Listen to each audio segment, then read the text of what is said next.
Groupជំសួរពុកម៉ែបងប្អូនបាទថ្ងៃនេះខ្សែកនៅអាសនៈហើយចឹងហើយដាក់តួអង្គបន្ថែមដល់អញ្ចឹងហើយក៏ថតទុកជាឯកសារសម្រាប់មើលបោះ YouTube បន្តិចបាទបងប្អូននេះខ្សែករបស់ខ្ញុំមួយឈុតដែលនៅលើអាសនៈ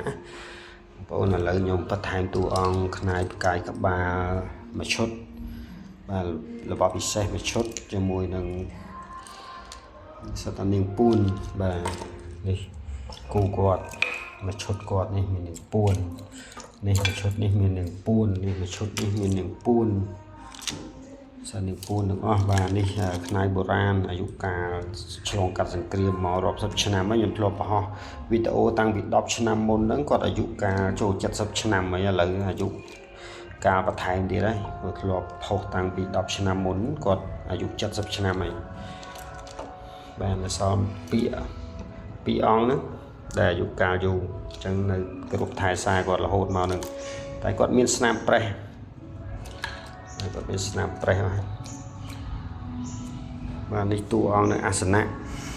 បាទដើម្បីយកបន្ថែមតួអង្គហើយក៏យកទៅដាក់លើអាសនៈវិញបាទដើម្បីគ្រប់ថែសារបន្តទៀត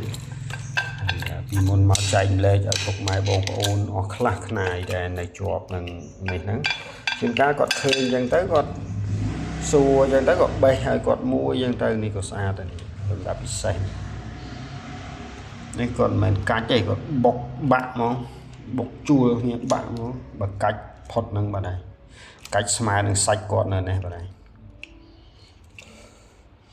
គាត់ជួលពិសេសជួលដូចនឹងឯងជួល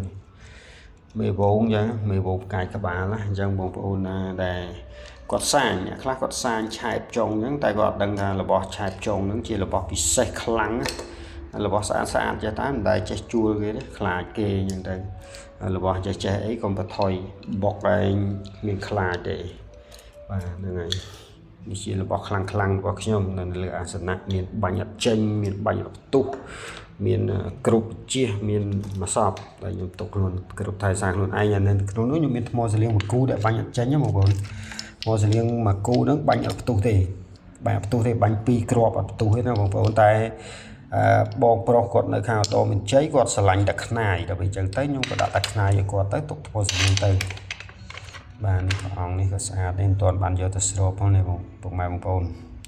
តែមិនឆ្លាក់ហើយទឹកដៃមិនមែនឆ្លាក់ម៉ាស៊ីនទេបងប្អូនឆ្លាក់ដៃគាត់ឆ្លាក់ដៃអត់មានប៉ះពាល់ម៉ាស៊ីនទេឆ្លាក់ដៃស្អាតមែនតែនហ្មងខ្ញុំបានយកទៅឆ្លាក់នេះកូនសកត់ផងខ្ញុំចឹងទៅខ្ញុំក៏ថតបង្ហាញបង្ហោះសម្រាប់បងប្អូនស្រឡាញ់នេះខ្ញុំជាវខ្លះទៅខ្ញុំឆ្លាក់ខ្លួនឯងខ្លះទៅហើយនៅសល់ពីចាស់មកបានអង្គដែរនេះបងនៅខាងអ្នកលឿងកាលនោះបញ្ញាស័យខ្ញុំក៏ឲ្យទៅគាត់មកចង្អុលដៃមានដល់មកចង្អុលដៃគាត់ឆ្លាក់បាន2អង្គឆ្លាក់ទួលខ្នងគ្នាបាន2អង្គឲ្យខ្ញុំ1អង្គគាត់1អង្គអញ្ចឹងទៅគាត់ស្រូបឲ្យมันស្អាតស្រូបប្រាក់ហើយបញ្ចុកមាសទៀតបាននេះមាស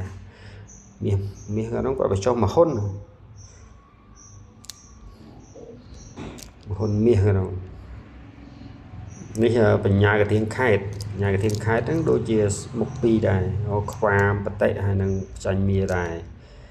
នេះផ្ចាញ់មាសបញ្ញាស័យដែរនេះរបស់បុរាណដែរនេះខ្ញុំយកមកឆ្ងាយនេះយកមកឆ្ងាយតាំងព្រំដែនមកនេះទៅសាងគាត់ឡើងបាន2-3ឆ្នាំហ្នឹងទេតែពិសេសនេះបញ្ញាស័យពនាង